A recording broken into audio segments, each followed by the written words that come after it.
Zee 24 तास एक पाऊल पुढे।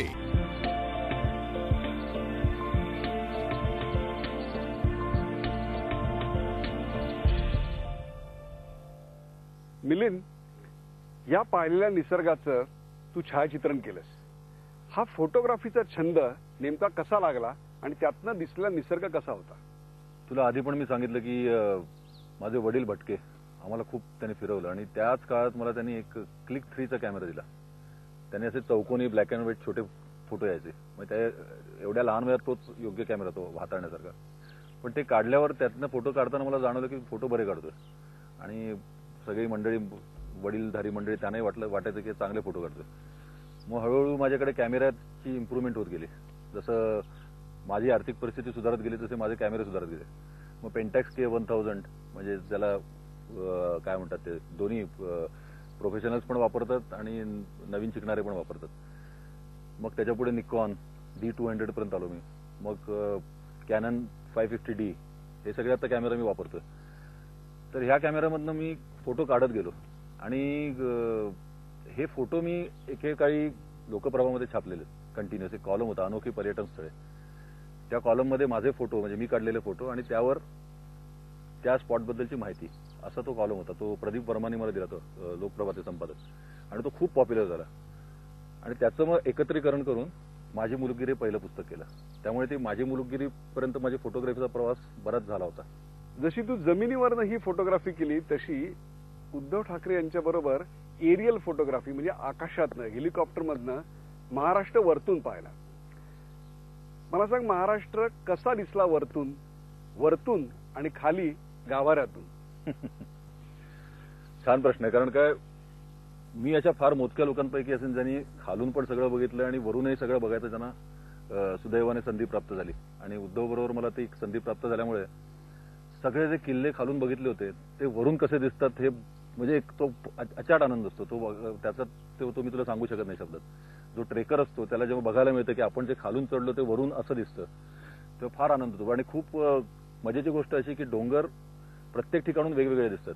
बरेच वेळा काय होतं की पर्टिक्युलरली पावसाळ्यात जेव्हा डोंगरांचे माथे ढगात बुडलेले असतात तेव्हा तो कुठला डोंगर आहे एकदम जाणकार सुद्धा सांगू शकत नाही। त्यामुळे आम्ही बरेच वेळा चुकत सुद्धा होतो हे शूटिंग करताना। पण काही गोष्टी अशा असतात की ज्या तुम्ही हेलिकॉप्टरमधनं बघू शकत नाही।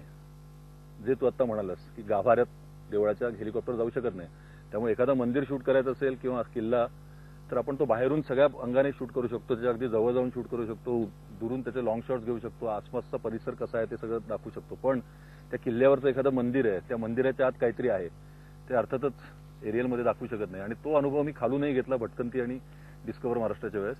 त्यातला एक फार मजेशीर अनुभव आहे, कानिफनाथाच्या मंदिराचा अनुभव आहे। हे मी असले कपडे जनरली मंदिराच्या गाभाऱ्यातला, कारण कानिफनाथाचं मंदिर असं आहे की तिकडे सासवडचं आहे, ते एका टेकडीवर मंदिर आहे आणि आत समाधी आहे आणि ती समाधी सगळीकडून दगडाच्या भिंतीने बंदिस्त आहे। त्याला फक्त एक झरोका आहे आत शिरायला आणि तो 9 इंच बाय 11 इंच असं त्याचं आयत आहे तो म्हणजे, आणि त्याची खोली 1.5 फूट असेल, म्हणजे एक झरोकासारखा आहे तो, आणि तो असा थोडा निमुळता होता आतमध्ये। तर त्या समाधीकडे जायचा तो एकमेव रस्ता आहे। आणि मी जेव्हा भटकंतीमध्ये याचं शूटिंग करत होतो तेव्हा मला प्रत्येक स्पॉटला जाऊन ते दाखवायला लागतं की हे असं आहे, ते तसं आहे, ते तसं आहे। त्यामुळे संपूर्ण देऊळ आम्ही ते दाखवलं आणि नंतर जेव्हा तिकडे आलो त्या झरोक्याच्या इकडे तेव्हा मी मनातून घाबरलो होतो, कारण तो झरोका आणि माझी साईज याच्यात काही मला हे दिसलं नाही की याच्यातनं मी जाऊ शकेन या झरोक्यातनं। त्यामुळे मी म्हटलं याच्यात जाणार कसं मी। तेवढ्यात काही माणसं बघितली मी, शिकार माझ्यापेक्षा दुप्पट वगैरे साईजची माणसं, ती बाहेर येत होती, ती जाऊन परत सुखरूप बाहेर येत होती। आणि त्याला एक वेगळीच पद्धत आहे, म्हणजे डोक्यावर असा हात धरून असं घसरत आज स्वतःला ढकलत जायला लागतं। पण ते पण टेक्निक असावं, पण it must be quite difficult, म्हणजे सोपं काम नाहीये। तर मी घाबरलो होतो, कारण शेवटी कॅमेऱ्याच्या समोर करायचं होतं मला। आणि म्हटलं चला करूया, सगळ्यांनी मला धीर दिला। आणि मी तेव्हा असेच कार्गो टाईपचे कपडे घालायचो आणि एक बरमुडा घातली होती मी, इथपर्यंत गुडघ्यापर्यंत आलेली बरमुडा, वर शर्ट। आणि संतोषने या बाजूला, माझा डायरेक्टर आमचा भटकंतीचा संतोष कोल्हे, त्याने कॅमेरा रोल केला या बाजूला। मी आत शिरलो। आत शिरल्यावर आणि दुसरी गंमत अशी की आत जाऊन समाधीचं दर्शन म्हणजे झालं तर तुम्ही पुण्यवान, आत जाऊ शकला नाही तर पापी। त्यामुळे it is directly related to जायलाच पाहिजे. म्हणजे तुम्हाला पहिल्यांदा हे प्रूव्ह करायला पाहिजे की तुम्ही पापी नाही आहात. तर ते मनात ते सगळ्यात वरती गोष्ट होती की परम कर्तव्य होतं की हे पहिलं सिद्ध करणे.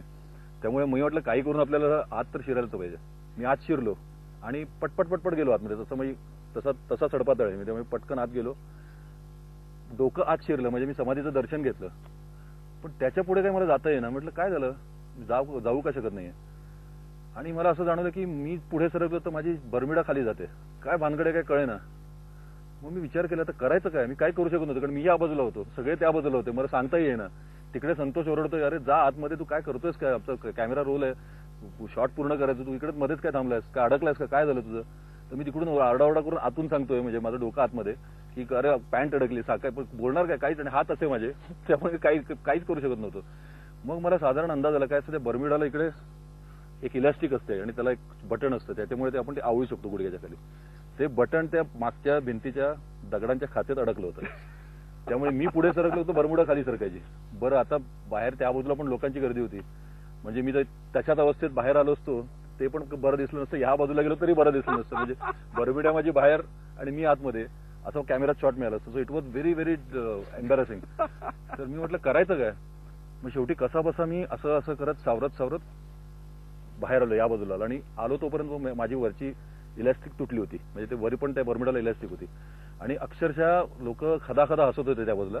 आणि मी ते बर्म्युडा अशी धरून तिकडून मंदिराच्या बाहेर धुवून ठोकले आणि पाठीचे धर्मशाळा होते तिकडे जाऊन मग बाकीचं पुढचं सगळं कर्म केलं. मिलिंद, हा जसा मजेशीर अनुभव आहे तसे जीवावर बेतणारे अनुभव असतील. अगदी अलिबागच्या किल्ल्याचा अनुभव तर कधीच विसरणार नाही. अलिबागचा कुलाबा किल्ला, तिकडे जनरली काय की तुम्हाला जेव्हा जायचं असतं तेव्हा काही तासच असतात, कारण तो पूर्णपणे समुद्राने भेटलेला आहे. त्यामुळे एक सर्टन टाइम मध्ये तुम्ही तिकडे पहाटेच्या वेळेस 2 तास आणि संध्याकाळचे 2 तास त्याची काय ओहोटी असते तेव्हा जाऊ शकता. मग तेव्हा एकदा प्रॉपर रस्ता तयार होतो, एक 1.25 किलोमीटरचा रस्ता किनाऱ्यापासून असतो. तर आम्ही ते सगळ्या वेळात बघितल्या होत्या. बरं, त्या दिवसात कुलाबा करून रात्री आम्हाला परत संध्याकाळी जाऊन दुसऱ्या किल्ल्याकडे जायचं होतं. मला वाटतं कोरले किंवा असं कुठल्या तरी किल्ल्याकडे आम्हाला पुढे जायचं होतं, मग जंजिऱ्याकडे जायचं होतं. तर आम्ही सकाळी पटापट सगळा क्रू वगैरे घेऊन गेलो आतमध्ये. ओहोटी असल्यामुळे पूर्ण व्यवस्थित आत गेलो, शूटिंग केलं. पण नेहमीप्रमाणे शूटिंग एवढा आकार मोठा केला तो, ते काय वेळेवर होत नाही. तर शूटिंग करताना मला भान राहिलं नाही की भरती आलेली आहे. तर तो किल्लेदार धावत आला, म्हणलं हो साहेब तुमचं झालं की नाही, तिकडे भरती आली, ते पायऱ्यांना पाणी लागायला लागलं. म्हटलं पायऱ्यांना लागलं, एवढी भरती, मला वाटलं नव्हतं. जाताना तर काहीच नव्हतं ना, एकदम सपाट वाळू होती. तर घेऊन बघितलं तर खरोखर म्हणजे ऍक्च्युली असं फक्त समुद्रात दिसत होतं समोर. म्हटलं जायचं कसं, कारण आम्हाला परत जाऊन पुढचं कव्हर करायचं होतं.